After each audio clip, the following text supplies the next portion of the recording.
What is going on, everybody? Welcome into the Monday morning edition of the Daily Dime here at FTNFantasy.com. My name is Zac Graham, aka Kawaisenberg DFS, ready to jump into tonight's 4-game NBA slate. Just a little kind of appetizer to start our basketball week before the NBA Cup group stage finale.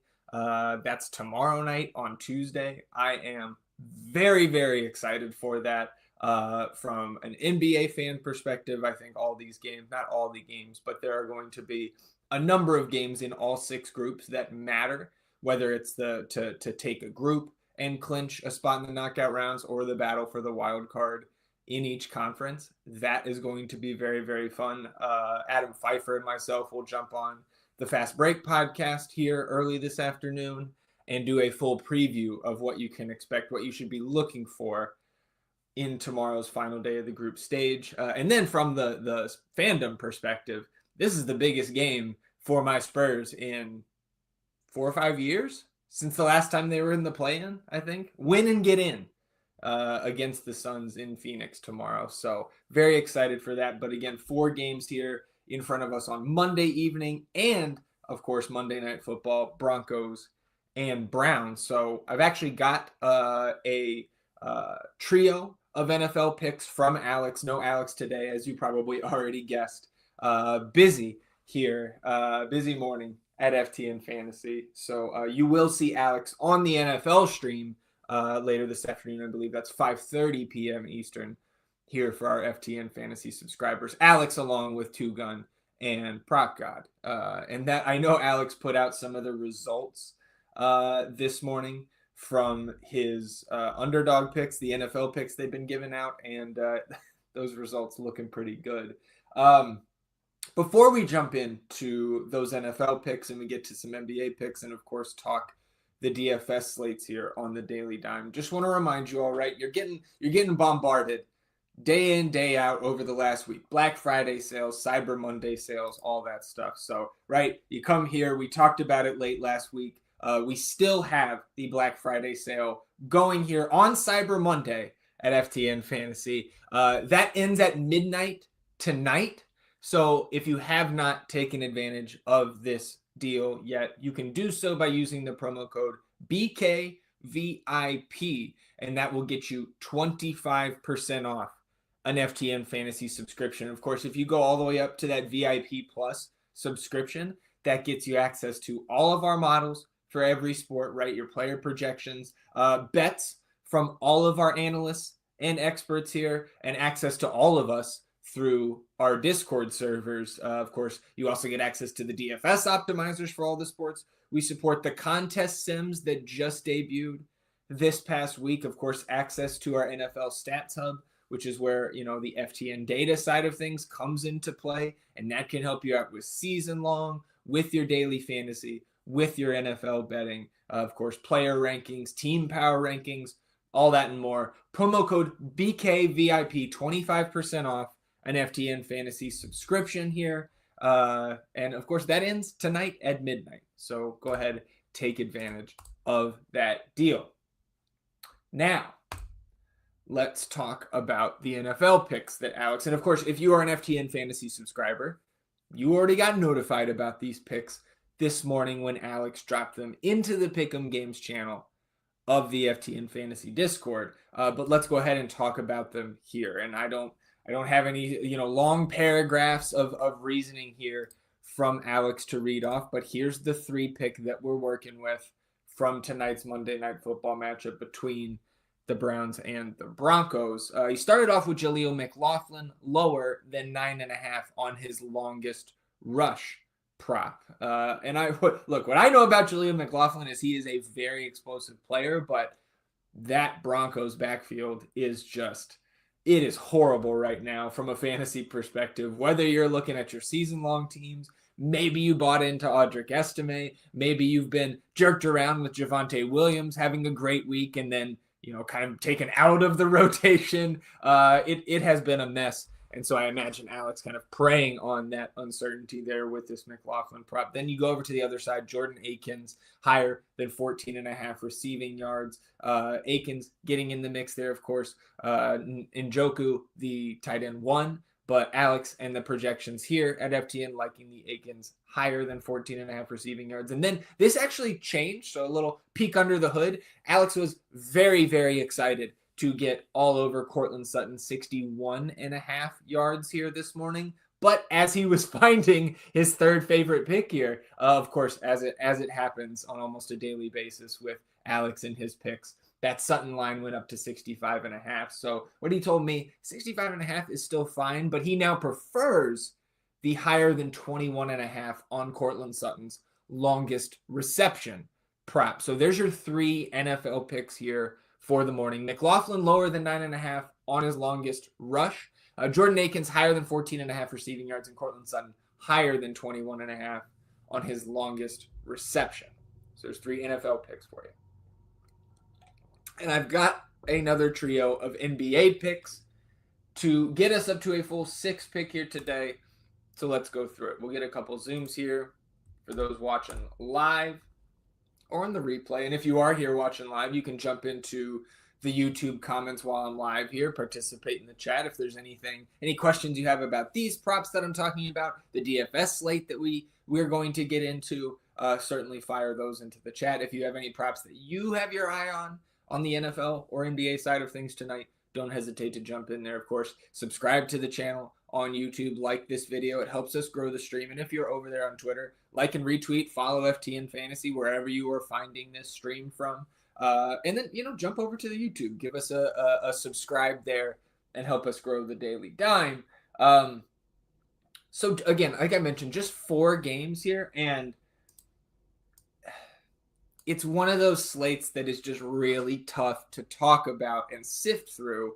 And it's limiting our options from a prop perspective at this point, right around noon on the East Coast. We are still waiting on injury reports for 5 of the 8 teams here tonight, right? And it's not like these teams who are playing on the second end of the back-to-back didn't have question marks coming into the day already from what happened yesterday. So we're waiting on injury reports from Miami, from Boston, from New Orleans, from Brooklyn, and from the Lakers. But even though we are waiting on some of those injury reports, like from the Pelicans, that's actually where I want to start here this morning. And I want to start with DeJounte Murray.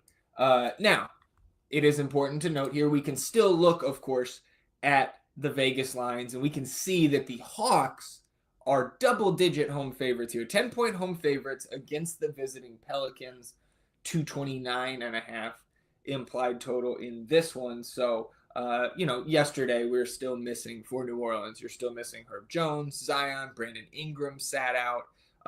Jordan Hawkins was back out and inactive. Jose Alvarado, of course, remained sidelined. So it was still a thin bunch for the Pelicans. But you had Trey Murphy in there, you had CJ McCollum, and you had DeJounte Murray. None of the starters for the Pelicans played in the fourth quarter because they got ran off the court by New York. But what stands out to me for DeJounte here is that he's back to a full go, right? The injury from opening night was the hand fracture, right? So we didn't really think he'd be having too much trouble with his conditioning coming back. But of course, they did put him through a 2 or 3 game progression there. But game before last, he was up to over 33 minutes. And then he played 29.5 minutes last night, again, in 3 quarters. So we should expect full minutes from DeJounte here. Again, 10-point dog. So blowout concerns, certainly. But it's only a 4-game slate here. And I do think Murray can get on top of this number. And I've been talking about DJ here. The prop I'm looking at is higher than 11.5 rebounds plus assists. And on Underdog right now, you can get that. That's a 1.08x multiplier. And I'm just in love with this here on Monday morning, right? Murray can get there in limited minutes. We just saw it with 13 rebounds plus assists yesterday in his 29.5 minutes against the Knicks. And from a pace perspective, from a matchup perspective, again, is he going to see some Dyson Daniels tonight? Absolutely. But I'm not so worried about the individual matchup because of how active Murray is, we're going to be without Zion. We're going to be without Herb Jones. Alvarado's going to be out. And I think we will probably see Brandon Ingram sit again here tonight. But we've got Ingram projected in on the back-to-back.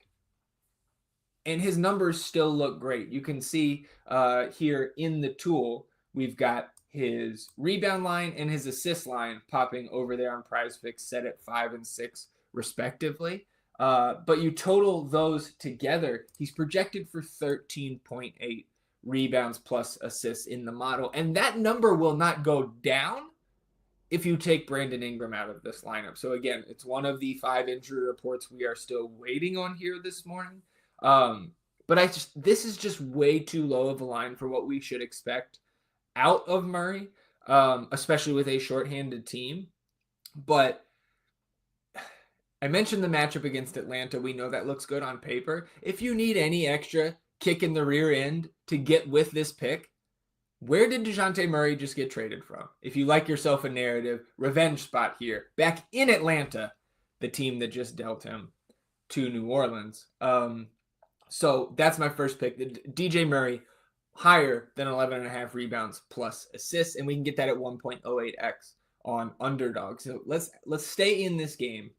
We do have the injury report for the Hawks, and we've got Q tags on their G League guys. So Keaton Wallace, Don Barlow, Muhammad Gay, probable tags on Trae Young and Bogdan Bogdanovic. So I think we see all those two-way guys be listed as out as the day progresses. So basically a full deck in terms of what the Hawks are playing with here tonight. And so I want to look at Jalen Johnson with a little bit of an aid from the tool here and stay with that rebounds and assist board here at underdog. You've got Jalen Johnson sitting at 13.5 rebounds plus assists, and he's averaging 15.4 on the season, and is an equally good matchup on the other side. Maybe not from a pace standpoint, a little bit of a pace down when you go up against the Pels, but projected for 16.4 rebounds plus assists in the FTN fantasy model here this morning. He had 17 in the matchup of these two teams earlier this season. Of course, a little bit of a different look to the Pelican side at that point of the year. I believe Zion was in for that game, but DJ Murray was out. Again, you look back through the Pelican season, I'm not sure they've had the same group of players available in back-to-back games, certainly in a couple weeks. But Jalen Johnson, again, this number at 13.5. Could we worry about the blowout with the 10-point spread? Certainly. But again, I think Johnson probably a big reason. If this game blows out, he's a big reason why. He's over this number in 14 of 20 appearances this season. And like I mentioned, already hit 17 against this Pelicans team earlier this season. So a little bit of correlation here. If this game is able to stay in the balance throughout the full 48 here tonight, really like pairing Jalen Johnson with that DJ Murray prop. So 2 rebounds plus assist props to start our morning here. And then the third pick I want to talk about here tonight is actually right down at the bottom of our first page in the PrizePicks tool here at FTN Fantasy this morning. That's Anthony Davis. The Lakers, another one of those teams we are waiting on an injury report for, and very, very important to what we're doing here, both from a prop perspective, but especially on the DFS side.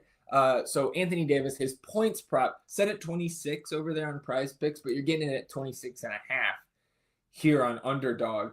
And I like the higher than selection here. I do prefer the 2 picks that we already talked about on the NBA side if I have to choose 1 or 2 of them. But to round this out to a 3 pick here on the NBA side and a 6 pick overall this morning, Anthony Davis higher than 26.5 points. The matchup against Minnesota here tonight, not the best one, of course. And the Lakers are 8-point road dogs here, 219 implied total. And this is a team that yesterday, if you missed it, were extremely shorthanded. Started Gabe Vincent in place of Austin Reeves. You got 30-plus minutes out of Max Christie. Jalen Hood-Schifino made an appearance. Amel Traore was in the rotation, right? There was no Austin Reeves. There was no Cam Reddish. There was no D'Angelo Russell. Now, It is a pelvic issue for Austin Reeves. He left game before last very briefly before sitting out on Sunday. We have him projected in. We have all three of those guys projected in here this morning. And I do think Austin Reeves, I would lean that he is more likely to play than Reddish or Russell because both Reddish and Russell came down with an illness. And I think we could see that persist because I believe that was like a midday downgrade yesterday where we see these guys pop up on the injury report with the illness. And so I think that could linger into today. And as much as I think the Lakers have been a little bit of a mirage-y to start this season, I don't think if they were playing with their full rotation here, that they would be 8-point dogs to this Minnesota team. A Minnesota team that hasn't been really great shakes themselves. Lakers, of course, had the win on opening night, but let's focus in more on Anthony Davis because unless we get a big surprise here this afternoon and Anthony Davis sits this game out, this is a great spot for him. And we know that he's been the hub of everything that this Lakers team is doing. If you can hear the garbage trucks going by outside, I apologize for the additional noise. We'll just try to talk through it if you can hear that. So, again, matchup against Rudy Gobert on paper probably makes most people at least hesitate and take a second look.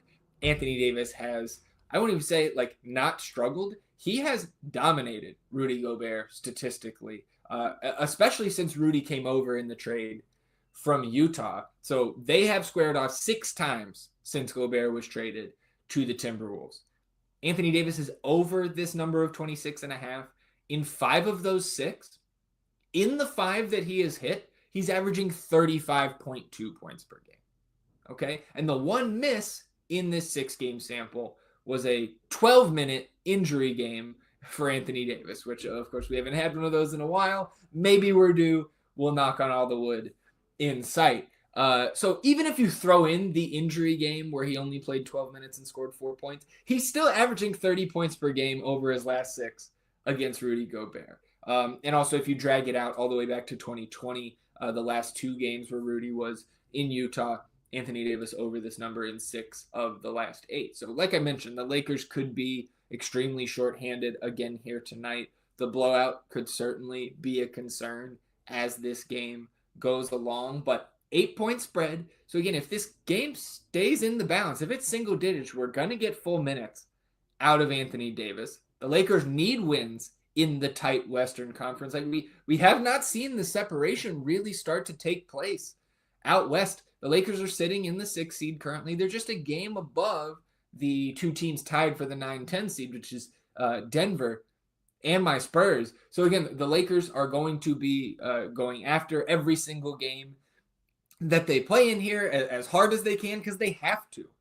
They are that close to being on the outside looking in, not just of the top 6 that get the guaranteed first-round playoff spot, but you're a 2 or 3 game slide away from potentially being on the outside looking in to the play-in. And again, I know we've got, 4.5 months until the end of the season, maybe 5 months until the end of the season right now, but the margins are so razor thin here in the West. As long as Anthony Davis suits up and plays here, I like this over 26.5 a good bit, and the model agrees, has him for 28.3 points here this morning. And again, that's with all of those questionable guys in. Got Reeves projected in, we have Reddish projected in, we have D'Lo projected in here. So again, we will drop any more plays that I find throughout the day. Especially once these injury reports start rolling in, maybe we'll get some on the 12:30 here. Typically the 1:30 is where we see those, at least for those early games, start to roll in. I believe the rule is 6 hours before tip for a team on a back-to-back. That's when they have to have that injury report in. So there's your 6 picks here. So we talked about the 3 on the NFL side. So your 6-pick play this morning on the Daily Dime. Jaleel McLaughlin, under 9.5 for his longest rush. Jordan Akins higher than 14.5 receiving yards. Cortland Sutton higher than 21.5 on his longest reception prop. And then the NBA side, DeJounte Murray higher than 11.5 rebounds plus assists. That's 1.08x. Jalen Johnson on the other side of that one higher than 13.5 rebounds plus assists. And Anthony Davis higher than 26.5 points. Let's close out the dime here today with some DFS talk. We've got ownership run here this morning. And again, taking some liberties in terms of projecting guys in or out. So like I mentioned, we've got guys in, like the Lakers guys we just talked about. We've got Brandon Ingram projected in for the Pelicans. Trey Murphy also projected in. He has not played if I recall correctly, he has not played a back-to-back set yet this season. Of course, started the season with the hamstring injury, so he was out the first few weeks. So he could certainly sit tonight, and he's in our projections. Then, like on the Boston side, taking some liberties and projecting some guys out, specifically Al Horford and Kristaps Porzingis, who both played yesterday, both started yesterday for this Celtics team. And we were missing Jaylen Brown and we were missing Derek White. So we've got both of those guys projected in. But with the bigs out, right, you're going to see Nemiush Queta, Luke Cornett pop as some usable value pieces in this matchup against the Heat here tonight. So just wanted to put that out there in terms of what we're looking at here with ownership, with GPP scores here this morning. So I talked about my love, right, for DJ Murray in the prop market here this morning. Unsurprisingly, at least to me, he also leads the way in GPP scores here on the morning run. Kind of in his own tier here, 11% projected owned, 8K point guard only there on DraftKings. But I think over on FanDuel, and we can scroll down to the FanDuel table here, is he at the top here as well? He's second. So you've got Nick Claxton at the top of the GPP scores there for Brooklyn, going up against Chicago. Need to talk about Brooklyn for sure. But DJ Murray, 7,600 over there on FanDuel. Again, it's a 10-point spread in favor of the Hawks. But I really like DeJounte Murray in the DFS streets here tonight. And you can see picking up appropriately more interest from the field, 32% projected ownership over there on FanDuel, which comes in as fifth highest on the slate. Now you talk about guys that we're projecting in or out here this morning. I think it's very interesting to see ownership 37% on Ben Simmons. This is a guy we have projected to sit tonight. He played about 12 minutes yesterday in the front end of the back-to-back, left and did not return, I believe, with knee soreness.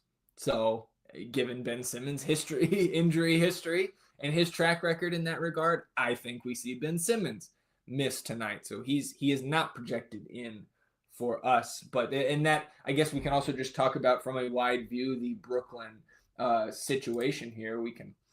Let's narrow this down, because this has been a mess in terms of who is active, who is inactive as well. Taking a look, or like I said, they, of course, are one of the teams we're waiting on their injury report for, but we know, right, that Cam Thomas is going to miss with his hamstring strain. He's going to be at least another 2.5 weeks. We know Bojan Bogdanovic still has yet to make his debut here, but Ben Simmons, like I said, projecting him out. Cam Johnson sprained his ankle yesterday, but he said after the game that he would play today. So we've got him in, assuming he's going to be good. We know that Zaire Williams left early, apparent knee injury.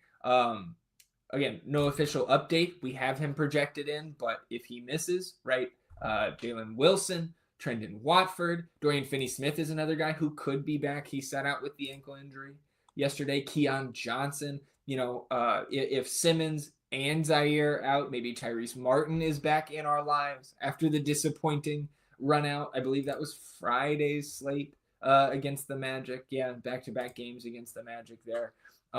And I also think, and we haven't projected for a few minutes here this morning, Day'Ron Sharpe could make his season debut here tonight. So there is a lot up in the air with Brooklyn. They are in the highest pace game there, 233.5 implied total in Chicago. So we're going to be playing Nets. It just it's a little bit shaky here this morning in terms of trying to determine who exactly we're going to run out there. Cam Johnson is picking up the most ownership at 34%. Nick Claxton at 23%. Everybody else 14. Or no, I need to sort this. Excuse me.